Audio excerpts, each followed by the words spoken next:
Everyone good morning. Most welcome in Avinash tutorial.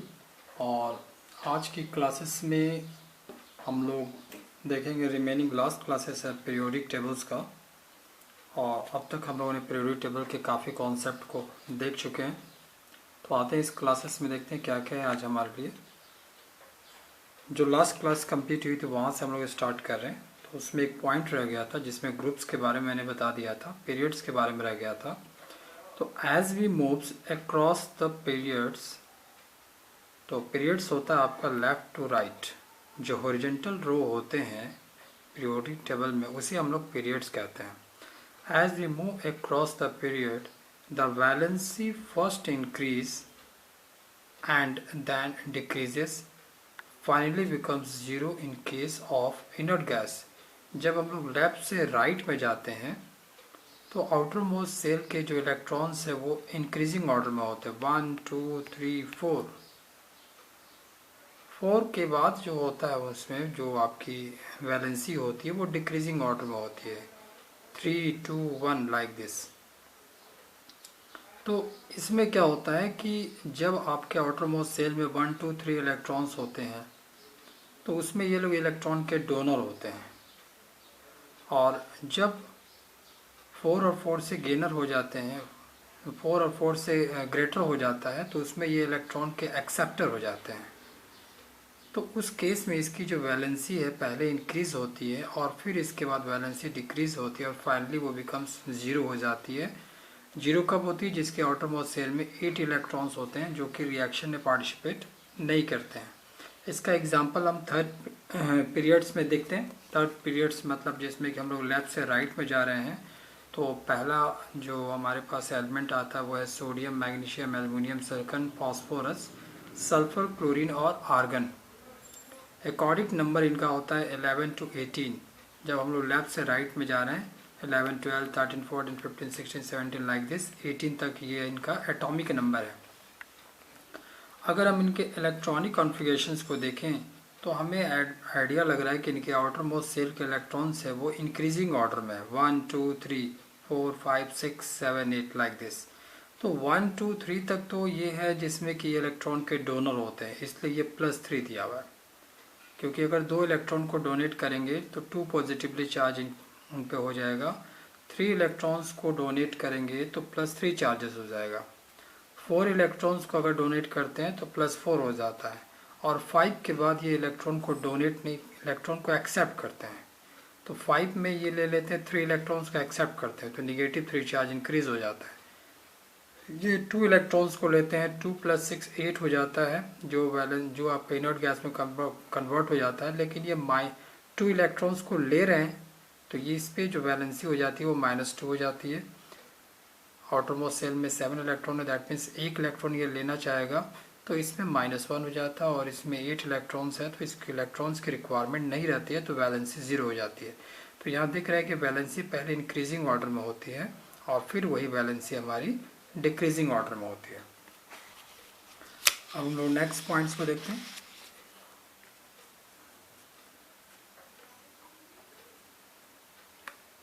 According to modern periodic law, the properties of an element depends upon, पहला है atomic size, metallic character, non-metallic character, ionization energy, electron affinity और electronegativity। ये 6 character हैं जिसपे कि हमारा modern periodic जो law है और इसकी प्रॉपर्टीज है उस पर डिपेंड करता है। पहला एटॉमिक साइज।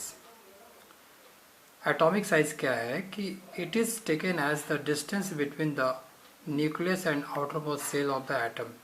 किसी भी एटम के न्यूक्लियस और आउटर मोस्ट सेल के बीच का जो डिस्टेंस है उस डिस्टेंस को एटॉमिक साइज कहते हैं। अब किसी भी ग्रुप में, जिसमें ग्रुप हमें मालूम है कि हम लोग टॉप टू बॉटम में जाते हैं तो ये ग्रुप हो गया, टॉप टू बॉटम जा रहे हैं, ये सब सारे को ग्रुप कहते हैं। पीरियोडिक टेबल में टोटल 18 ग्रुप्स हैं। तो किसी भी ग्रुप में आते हैं, as we moves down the groups atomic size increase. जैसे जैसे ग्रुप्स में नीचे जाते हैं एटॉमिक साइज इंक्रीज होता जाता है। As number of shell increase, जैसे जैसे नंबर ऑफ सेल इंक्रीज होते जाते हैं किसी भी एटम का जो एटॉमिक साइज है वो बढ़ता जाता है।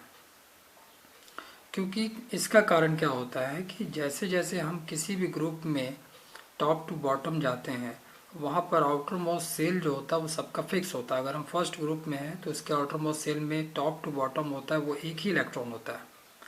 लेकिन सेल जो first shell, second shell, third shell है, वो सेल का जो है वो बढ़ता जाता है। तो इससे क्या होता है कि आउटर मोस्ट सेल में जो इलेक्ट्रॉन है और न्यूक्लियस में जो प्रोटॉन है, इनके बीच की दूरी इंक्रीज होती जाती है, और इनके बीच की दूरी इंक्रीज होने के कारण इनके बीच का अट्रैक्शन पावर लूज होता जाता है, जिससे एटम का साइज जो है वो बढ़ता जाता है। मेटालिक करेक्टर इट इज़ 10, और इसमें ग्रुप्स में हमने देख लिया। पीरियड्स में अगर आते हैं, मतलब लेफ्ट टू राइट जाते हैं, as we move across the period atomic size decrease as the nuclear charge increase. जब हम लोग लेफ्ट से राइट में जाते हैं तो एटॉमिक जो साइज होता है वो डिक्रीज होता है जब उनके न्यूक्लियर चार्ज जो है इंक्रीज होते हैं, but the number of shells remains the same. जब हम लेफ्ट टू राइट जाते हैं किसी भी पीरियड में, अगर थर्ड पीरियड में है तो टोटल नंबर ऑफ सेल 3 होगा, और लेफ्ट टू राइट जा रहे हैं तो उस केस में इसका एटॉमिक रेडियस जो होता है या एटम का साइज जो होता है वो घटता जाता है। Metallic character is the tendency to lose electrons easily. Metallic character क्या है किसी भी एटम का, जो जितनी जल्दी इलेक्ट्रॉन्स को लूज करना चाहता है उसके मेटालिक करेक्टर उतनी ज़्यादा होती है, और जिसमें इलेक्ट्रॉन को लूज करने की टेंडेंसी कम होती जाती है उसकी मेटालिक करेक्टर डिक्रीज होती जाती है।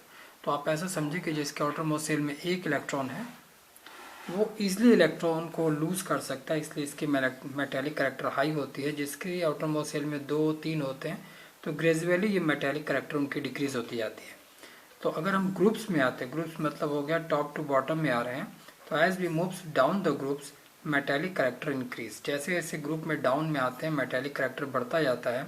इसलिए बढ़ता जाता है क्योंकि एक ग्रुप में जो आउटर मोस्ट सेल होते हैं वो सबके आउटर मोस्ट सेल में जो इलेक्ट्रॉन्स होते हैं वो फिक्स होते हैं, लेकिन आउटर मोस्ट सेल के इलेक्ट्रॉन्स और न्यूक्लियस के बीच का डिस्टेंस जो होता है, जैसे जैसे किसी भी ग्रुप्स में डाउनवर्ड जा रहे हैं तो वो बढ़ता जाता है, जिसके कारण इनके बीच का जो अट्रैक्शन पावर है वो कम होता जाता है, और इसका रिजल्ट ये होता है कि वो ईजिली इलेक्ट्रॉन जो आउटर मोस्ट सेल में जो इलेक्ट्रॉन्स है वो ईजिली बाहर जा सकता है। तो जब वो इलेक्ट्रॉन ईजिली बाहर जा सकता है तो उसकी मेटालिक करेक्टर आपकी आराम से बढ़ती जाती है। अगर हम पीरियड में जा रहे हैं, as we moves across the period the metallic character decrease. लेकिन वही जब हम लेफ्ट से राइट में जा रहे हैं तो आउटर मोस्ट सेल के इलेक्ट्रॉन्स और प्रोटॉन्स जैसे जैसे लेफ्ट में राइट में जा रहे हैं तो इनकी संख्या बढ़ रही है, लेकिन इनके बीच का डिस्टेंस जो है स्टडी है। तो जैसे जैसे इनकी जो नंबर से इलेक्ट्रॉन और न्यूक्लियस से प्रोटॉन्स बढ़ता जा रहा है लेफ्ट से राइट जाने में, तो इनके पावर ऑफ अट्रैक्शन इंक्रीज होता जा रहा है, जिसके कारण कि ये इजी वे में इलेक्ट्रॉन्स को रिमूव नहीं कर सकते, तो मेटालिक करेक्टर इनकी डिक्रीज होती जाती है। Non metallic character it is a tendency to gain electron, जो कितनी जल्दी इलेक्ट्रॉन को गेन कर सकता है। जैसे किसी के आउटर मोस्ट सेल में 7 इलेक्ट्रॉन है तो वो एक इलेक्ट्रॉन ईजिली ले लेगा, लेकिन अगर किसी के आउटर मोस्ट सेल में 6 इलेक्ट्रॉन्स है तो उसको 2 इलेक्ट्रॉन लेने में पहले वाले से थोड़ा सा प्रॉब्लम होगा, एनर्जी उसको ज़्यादा वेस्ट करना पड़ेगा। तो अब हम ग्रुप्स में आ जाते हैं, किसी भी ग्रुप्स में आ जाते हैं और डाउनवर्ड ग्रुप्स जाते हैं, तो यहाँ पर जो इसकी नॉन मेटालिक करेक्टर जो होती है वो डिक्रीज होती जाती है। और अगर हम किसी पीरियड्स में आते हैं, as we moves across the periods non metallic character जो होता है वो आपका इंक्रीज होता जाता है। जैसे जैसे हम लेफ्ट से राइट में जा रहे हैं नॉन मेटालिक करेक्टर इंक्रीज होता जाता है। Ionization energy it is the energy to required to remove an electron from the outermost shell of an atom in its isolated gaseous state. देखिए ionization energy क्या है कि किसी भी electron से किसी भी एटम्स की आउटर मोस्ट सेल में जो इलेक्ट्रॉन्स है उसको रिमूव करने के लिए जितनी एनर्जी की रिक्वायरमेंट है उस एनर्जी को हम लोग आयोनाइजेशन एनर्जी कहते हैं। अब किसी के अगर आउटर मोस्ट सेल में एक इलेक्ट्रॉन्स है तो उसको ईजिली हटाया जा सकता है। सेकंड, अगर आउटर मोस्ट सेल और न्यूक्लियस के में जो प्रोटॉन्स है इनके बीच का डिस्टेंस जैसे जैसे बढ़ता जाएगा तो इनके बीच का अट्रैक्शन पावर, जो इलेक्ट्रॉन और प्रोटॉन के बीच का अट्रैक्शन पावर है वो डिक्रीज होता जाएगा। डिक्रीज होने के कारण हम जो कोई एनर्जी अगर आउटर मोस्ट सेल में लग रही है उसको रिमूव करने के लिए वो उतनी कम लगेगी। तो इस केस में इसकी आयोनाइजेशन एनर्जी जो होती है वो बढ़ती जाती है। तो अब हम लोग चलते हैं चीज़ों को ग्रुप में समझते हैं। As we moves down the group, एक ग्रुप में हम लोग जैसे जैसे नीचे जाते हैं तो आयोनाइजेशन एनर्जी डिक्रीज होती जाती है। आयोनाइजेशन एनर्जी डिक्रीज इसलिए होती जाती है क्योंकि एक ही ग्रुप में जब टॉप से बॉटम में जाते हैं तो इसमें एटॉमिक साइज इंक्रीज होता जाता है और आउटर मोस्ट सेल में जो इलेक्ट्रॉन्स हैं और न्यूक्लियस में जो प्रोटॉन्स हैं इनके बीच का डिस्टेंस बढ़ता जाता है, जिससे इनके बीच का अट्रैक्शन पावर कम होता है। तो कम एनर्जी लगा करके हम आउटर मोस्ट सेल के इलेक्ट्रॉन्स को रिमूव कर सकते हैं। इसलिए किसी ग्रुप्स में हम टॉप टू बॉटम में जाते हैं तो आयोनाइजेशन एनर्जी डिक्रीज होती जाती है। अब वही अगर हम किसी पीरियड्स में हैं, as we moves across the period ionization energy increase. किसी भी पीरियड में दैट से कि लेफ्ट टू राइट में है, अगर हम जा रहे हैं किसी भी पीरियड में लेफ्ट से राइट में तो आयोनाइजेशन एनर्जी इंक्रीज होती जाती है। क्योंकि जैसे जैसे किसी पीरियड के लेफ्ट से राइट में बढ़ते हैं तो उसमें न्यूक्लियस में नंबर ऑफ प्रोटॉन्स और आउटर सेल में नंबर ऑफ इलेक्ट्रॉन्स दोनों बढ़ते जाते हैं, जिसके कारण कि इनके बीच का अट्रैक्शन पावर बढ़ता जाता है। और अट्रैक्शन पावर ज़्यादा होने के कारण अब हमें ज़्यादा एनर्जी लगानी पड़ रही है जिससे कि आउटर मोस्ट सेल को रिमूव किया जाए। तो इस केस में इनकी आयोनाइजेशन एनर्जी जो होती है वो बढ़ जाती है। Metal have low ionization energy. सारे मेटल जो होते हैं उनके आयोनाइजेशन एनर्जी जो होती है वो कम होती है। Inert gas has maximum ionization energy. कोई भी इनर्ट गैस है जिसका आउटर मोस्ट सेल फुलफिल है उसकी आयोनाइजेशन एनर्जी बहुत ज़्यादा हो जाती है।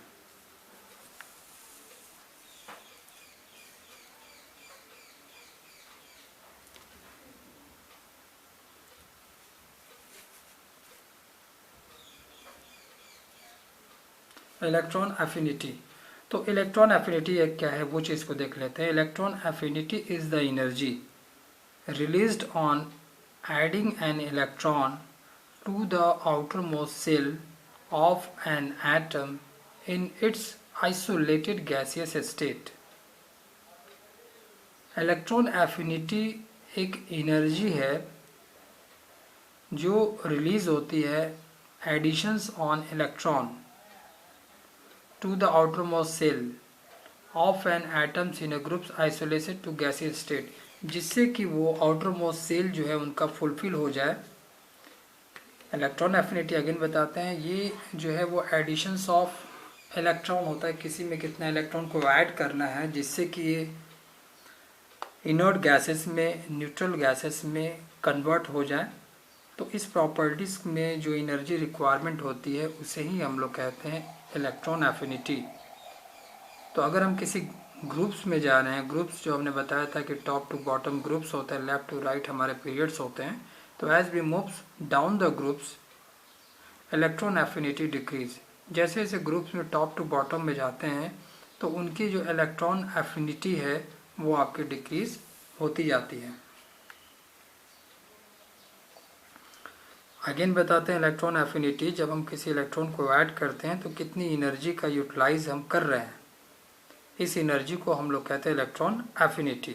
और जब हम किसी ग्रुप्स में जाते हैं टॉप टू बॉटम तो इलेक्ट्रॉन एफिनिटी हमारी डिक्रीज होती जाती है। और वही अगर किसी पीरियड में जा रहे हैं, लेफ्ट टू राइट जा रहे हैं किसी पीरियोडिक टेबल में, तो जिसको हम लोग पीरियड्स कहते हैं, उसमें इलेक्ट्रॉन एफिनिटी उनकी इंक्रीज होती जाती है। इनर्ट गैस में इलेक्ट्रॉन्स को ऐड करने की कोई रिक्वायरमेंट नहीं है तो वो जीरो होता है। नॉन मेटेलिक कैरेक्टर में इलेक्ट्रॉन एफिनिटी जो होता है वो हाई होता है। Halogen have maximum electron affinity in their respective periods. Halogen जो ग्रुप्स हैं जिसमें कि क्लोरीन ब्रोमीन आयोडीन ये आते हैं, फ्लोरीन क्लोरीन ब्रोमीन आयोडीन ये आते हैं, तो अगर किसी भी पीरियड्स में वो हाइड्रोजन ग्रुप्स जिसमें लाइज करते हैं, जैसे कि सेकंड पीरियड में आपका फ्लोरीन आता है, थर्ड पीरियड्स में आपका क्लोरीन आता है, तो अपने पीरियड्स में इनकी इलेक्ट्रॉन एफिनिटी जो होती है वो हाई होती है। Electronegativity. Electronegativity is the tendency on the part of an atom to attend the shared pair of electrons towards its side. Electronegativity क्या है कि वो टेंडेंसी जिसमें कि कोई भी एटम जब किसी दूसरे एटम के साथ एक शेयरिंग करके बॉन्ड फॉर्मेशन कर रहा है, तो शेयरिंग किया हुआ जो इलेक्ट्रॉन्स है वो कितने पावर के साथ अपने साइड में अट्रैक्ट कर ले। इस प्रॉपर्टीज़ को हम लोग कहते हैं इलेक्ट्रॉन एफिनिटी। इसको फिर समझाना चाहेंगे। सपोज ए और बी दो एटम है और ये एटम आपस में कुछ इलेक्ट्रॉन को शेयरिंग करके एक बॉन्ड बना रहा है, जिस बॉन्ड को हम लोग कोवैलेंट बॉन्ड कहते हैं। अब इसमें शेयरिंग इलेक्ट्रॉन को अपने साइड में अट्रैक्ट करने की पावर जिसमें ज़्यादा होगी उसमें इलेक्ट्रोनिगेटिविटी ज़्यादा होगा। तो उसमें देखते हैं किसी भी ग्रुप्स में आ जाते हैं, as we moves down the groups electron negativity decrease. जैसे जैसे ग्रुप्स में हम लोग नीचे के साइड में आते हैं इलेक्ट्रॉन नेगेटिविटी जो है डिक्रीज होती जाती है। पीरियड के केस में आते हैं, as we move across the period electron negativity decrease. और किसी भी पीरियड्स में हम लोग लेफ्ट से राइट में जा रहे हैं तो इलेक्ट्रॉन नेगेटिविटी जो है उसकी इंक्रीज होती जाती है। अब आते हैं acidic character of an oxide increases in the as we moves across the period. Acidic character क्या होता है कि किसी भी पीरियड में मतलब लेफ्ट से राइट में पीरियोडिक टेबल में जा रहे हैं तो उनका जो एसिडिक कैरेक्टर है वो इंक्रीज होता जाता है। जैसे कि अगर हम एक पीरियड में हैं और जिसमें कि ये जो है वो थर्ड पीरियड्स के हमने आइटम ले रखे हैं जो ऑक्सीजन से रिएक्शन करके वो उनके ऑक्साइड बना रहे हैं, जैसे sodium oxide, magnesium oxide, aluminium oxide, silicon oxide, phosphorus oxide, sulphur oxide और क्लोरीन ऑक्साइड। तो जैसे जैसे हम लोग लेफ्ट से राइट में जा रहे हैं तो यहाँ पर इनकी एसिडिक कैरेक्टर वो बढ़ती जा रही है। पहले स्टार्टिंग में ये बेसिक कैरेक्टर थे, एम्फोटेरिक हो गया जिसमें कि एसिड और बेस दोनों तरह के कैरेक्टर होते हैं, उसको एम्फोटेरिक कहते हैं। और फिर उसका जो उस स्टेज को क्रॉस करके जैसे सिलिकॉन में आते हैं तो यहाँ से इसकी एसिडिक कैरेक्टर और इंक्रीज होती जाती है। और जब हम क्लोरीन ऑक्साइड में आते हैं तो यहाँ पर इसके एसिडिक कैरेक्टर जो है सबसे हाई होती है। नेक्स्ट अब इसी चीज़ को हम लोग समझते हैं बेसिक कैरेक्टर में। The basic character of oxide increases as we move down the groups. किसी भी ग्रुप्स में ऊपर से नीचे के साइड में जा रहे हैं तो उसकी बेसिक कैरेक्टर जो होती है वो इंक्रीज होती जाती है। The common features seen at the ends of every periods is the presence of an inert gas which the complete octet or stable configurations। किसी भी पीरियड के जब हम लोग लास्ट में पहुंच जाते हैं तो लास्ट जैसे होता है उस किसी भी पीरियड का जो आखिरी एलिमेंट होता है वो ग्रुप 18 में लाइज करता है और वो एक इनर्ट गैस, न्यूट्रल गैस का ग्रुप होता है। इसमें इस ग्रुप में इनको न इलेक्ट्रॉन लेने की आवश्यकता है और न ही इलेक्ट्रॉन देने की आवश्यकता है, तो इनका इलेक्ट्रॉनिक कॉन्फ़िगरेशंस आपका स्टेबल हो जाता है। अब हम लोग नेक्स्ट पॉइंट में आते हैं, पॉइंट्स नंबर 39 में। तो इसमें देखते हैं कि striking futures of alkali metal. तो हमने पहले बताया था कि ग्रुप 1 के जो एलिमेंट हैं उनको हम लोग अल्कली मेटल कहते हैं, ग्रुप 2 के एलिमेंट को अल्कलाइन अर्थ मेटल कहते हैं। तो अल्कली मेटल का प्रॉपर्टीज देखते हैं। अल्कली मेटल जो होते हैं हाईली इलेक्ट्रोपॉजिटिव होते हैं in nature. Next, good reducing agent होते हैं, इनकी वैलेंसी 1 होती है।